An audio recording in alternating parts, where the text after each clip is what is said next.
नमस्कार, स्वागत है आपका द फोर्थ स्टेट यूट्यूब मंच पर। मेरा नाम है रविंद्र सिंह शोरान। बिहार विधानसभा चुनाव से जुड़े कई मुद्दे एक साथ सुनने को मिल रहे हैं।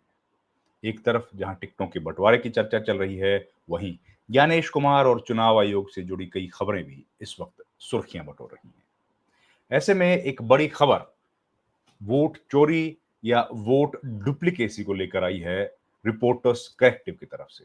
रिपोर्टर्स कलेक्टिव एक ऑर्गेनाइजेशन है जो लगातार खोजी पत्रकारिता करता है, इन्वेस्टिगेटिव रिपोर्टिंग करता है, और उन्होंने एक बड़ी खबर दी है जो बिहार विधानसभा चुनाव के लिए बेहद महत्वपूर्ण है।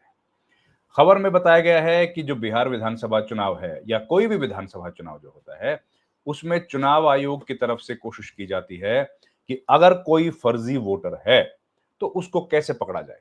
उसको पकड़ने का एक तरीका है। तरीका क्या है? तरीका है सॉफ्टवेयर। आज तो टेक्नोलॉजी का जमाना है, चुनाव आयोग के पास हर तरह की टेक्नोलॉजी मौजूद है। तो ऐसी टेक्नोलॉजी का उपयोग इलेक्शन कमीशन करता है जिससे अगर कोई डुप्लीकेट वोटर है, एक व्यक्ति के नाम दो जगह हैं, तो उसको पकड़ने में आसानी होती है। लेकिन रिपोर्टर्स कलेक्टिव की तरफ से जो रिपोर्ट है वो कह रही है कि इस बार ज्ञानेश कुमार के नेतृत्व वाले चुनाव आयोग ने ऐसा नहीं किया। किया बात करता हूं। खबर की बात पहले बताऊं, जो रिपोर्टर्स कलेक्टिव की तरफ से मैं पढ़ के बता रहा हूं। Breaching its own guidelines and previous practices, the election commission of India देखिए did not deploy the specialized software program at its disposal to identify potential fraud, duplicates and incorrect entries in the finalized voter list, Bihar voter list. मतलब क्या है कि Bihar voter, जो बिहार की जो list है, उस लिस्ट में इलेक्शन कमीशन ने उस सॉफ्टवेयर का प्रयोग नहीं किया, जो विशेष एक सॉफ्टवेयर है जो इलेक्शन कमीशन के पास है, जिससे फ्रॉड एंट्रीज, डुप्लीकेट एंट्रीज और गलत एंट्रीज को पकड़ना आसान होता है।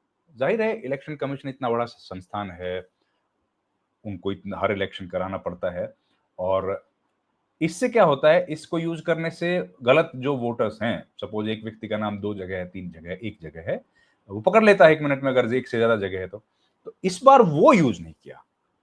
This was confirmed. अभी कैसे पता लगा, कंफर्मेशन कैसे आई, ये खबर हमको जाननी चाहिए। रिपोर्टर्स कलेक्टिव लिखता है कि this was confirmed to the reporters collective by a top official of the election commission of India in Delhi and 4 electoral registration officers in Bihar. 5 अलग अलग लोगों से कंफर्म किया है। एक आदमी की कहीं बात नहीं चला रहे। एक कोई चुनाव आयोग का बड़ा अधिकारी और 4 इलेक्टोरल रजिस्ट्रेशन ऑफिसर हैं जो बिहार में तैनात हैं। कुल 5 लोगों ने खबर दी है। उन्होंने कहा कि ECI had neither given state officials access to the software to detect frauds. ना तो चुनाव आयोग ने राज्य के, प्रदेश के जो अधिकारी हैं उनको एक्सेस दिया, ना nor had ECI carried out this exercise at the central database level. दो तरीके हैं ना, एक तो बिहार में जो सीईओ है, या तो उसको दे दो भाई, वो अपने लेवल पे चेक करेंगे, उनको एक्सेस दिया नहीं, या फिर है कि ज्ञानेश कुमार के दफ्तर में जो सेंट्रलाइज्ड है वहां करो, वहां भी नहीं किया, ये बात कह रहे हैं। सेंट्रल डेटाबेस लेवल पे भी नहीं किया, and shared list with them for manual verification during the SIR of the voter roll in Bihar. अभी एसआईआर हुआ है, उसमें ये सब नहीं किया, ये कहना है इस रिपोर्ट का। ECI had used this software as its discretion on occasions। ऐसा नहीं कि पहले यूज नहीं किया, कई दफा यूज किया है, इलेक्शन कमीशन ने कई बार यूज किया है, लेकिन इस बार नहीं। क्या करते, कब करते हैं? अपनी मर्जी है भाई, इलेक्शन कमीशन की तो अपनी मर्जी है, और अब तो ज्ञानेश कुमार है, उनकी अपनी मर्जी है। कब यूज किया था? 2024 पार्लियामेंट्री चुनाव में भी यूज किया था, अब नहीं किया। Result of ECI not deploying, इसका मतलब, इसका अर्थ, असर क्या हुआ?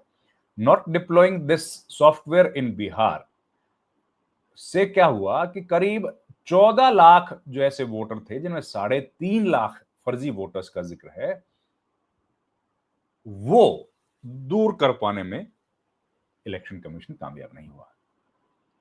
कुल 14.35 लाख सस्पेक्ट डुप्लीकेट एंट्रीज हैं। Of these 3.4 lakh entries are exact matches on the 3 demographic parameters, name, relatives, name and age. मतलब कुल 14 लाख ऐसे संदिग्ध वोटर हैं जिनमें 3,40,000 तो हूबहू 3,40,000 ऐसे एंट्रीज हैं और कुल 14.5 मतलब 14.35 लाख, करीब 14.5 लाख संदिग्ध हैं। संदिग्ध मतलब उन लोगों का आता पता नहीं है, गलत एड्रेस है, और 3.5 का तो बिल्कुल एग्जैक्टली नाम, पिता का नाम, एड्रेस, उम्र सब मेल खाता है, और कुछ किया नहीं। फिर आगे लिखता है करीब 1.32 crore voters of different families, caste, communities were bundled and registered in groups of 20 or more dubious and fictitious addresses in the final Bihar list. 1.32 crore voters में एड्रेस का अता पता काल्पनिक है या संदेहास्पद है। There are at least 20 households which were more than 650 people who have been clubbed and registered wrongly. जो हमने बताया था पहले भी कि 20 हाउस होल्ड ऐसे हैं जिसमें 650 वोट हैं। अब तो ये पूरी खबर है। अब इस खबर का मतलब क्या कर, इसका मतलब ये है कि अब इलेक्शन जो होगा, देखो बिहार में जो इलेक्शन हो रहा है आप जानते हैं, बिहार चुनाव को लेकर के इलेक्शन कमीशन और विपक्षी दल एक दूसरे के आमने सामने हैं। विपक्षी दल लगातार ये आरोप लगा रहे हैं कि चुनाव आयोग इस तरह से वोटिंग की जो रोल है, लिस्ट है, इलेक्टोरल रोल्स जो है, उसमें गड़बड़ी पैदा कर रहा है जिससे कि बेनिफिट हो सत्तारूढ़ गठबंधन, और इसलिए वो एसआईआर की जो पूरी प्रक्रिया है उस पर सवाल खड़े कर रहे हैं।